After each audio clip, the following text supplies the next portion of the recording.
Bonjour, vous êtes bien à l'écoute de Laïkino avec Jonathan, la chronique cinématographique de l'Union des familles laïques. Alors Alain, aujourd'hui, vous allez nous faire trembler et vous allez encore pour cela nous entraîner vers l'Asie avec 4 films, Mother, The Host, Tunnel et enfin Le Dernier Train pour Busan. Eh oui, bonjour Jonathan, amis cinéphiles, bonjour.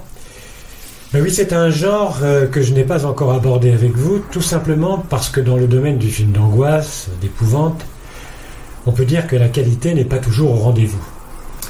Personnellement, je suis très amateur du genre, mais pour vous qui serez réticents, j'ai fait un choix qui pourrait vous faire changer d'avis, peut-être, à voir.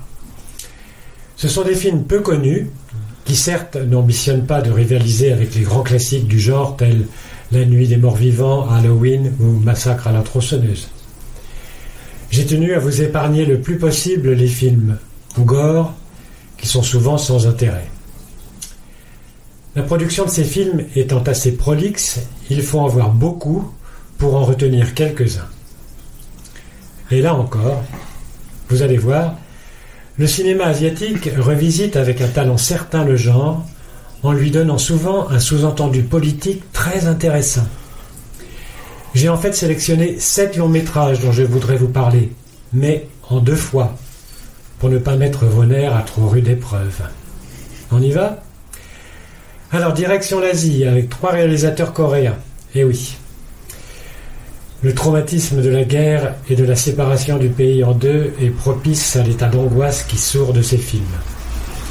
Le premier réalisateur, vous le connaissez, c'est un maître du genre, ce qui lui a valu une Palme d'Or à Cannes en 2019 pour Parasite, j'ai nommé Bong Joon-ho. Il a une intéressante filmographie, mais je voudrais vous parler aujourd'hui de 2 films qui m'ont vraiment séduit, si j'ose dire. Sorti en 2010, Mother est un film d'une densité incroyable. La maman du titre est une femme veuve, dont le fils de 28 ans, déficient mental, est sa seule raison de vivre. De démêlé en démêlé avec la police, dont on ne va pas nous faire grâce des pratiques, il va finir par être accusé du meurtre d'une jeune fille. Sa mère va être prête à tout pour prouver l'innocence de son fils. Retenez bien votre souffle et laissez-vous embarquer avec cette Mother qui décape. En 2006, Bong Joon-ho revisite la terreur qu'engendre un monstre. N'oublions pas que la Corée fut le théâtre d'une guerre longue et meurtrière avec les États-Unis d'Amérique. Titre du film, The Host. Au début du XXIe siècle, l'armée américaine a déposé des produits toxiques dans la rivière Han.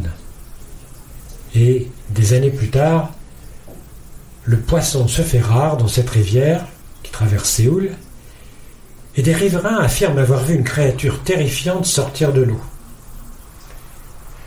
Alors là, accrochez-vous, vous allez être embarqué pour 2 heures dans une frénésie parfaitement mise en scène par ce maître du cinéma coréen.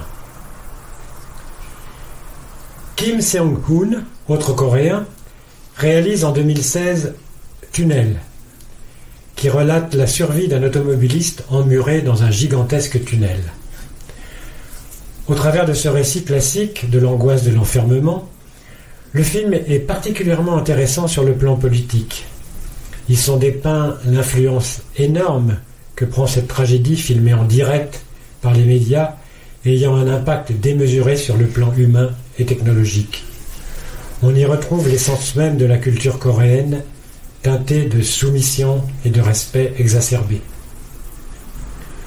Et c'est pour ça et par ça que ce film prend très vite l'autre dimension qu'un simple film d'angoisse. Enfin, et là ça décoiffe vraiment, Sang Ho-yeon, toujours coréen, nous offre en 2016 Le Dernier Train pour Busan, sorte d'avatar de film de mort-vivant. Avec un très petit budget, le réalisateur nous prend à la gorge et ne nous lâche plus pour cette sorte de huis clos dans un train à grande vitesse se rendant de Séoul à Busan. À bord, un père et sa fille, des passagers anodins et une fillette malade. Vous Vous devinez la suite, mais vous ne pouvez l'imaginer. En arrière-plan, là encore, un certain humour et surtout une métaphore de l'individualisme d'un monde lancé à la course folle du profit. De plus, vous verrez, la fin est vraiment aux petits oignons. Voilà pour cette première série de films d'angoisse. À très bientôt pour la suite.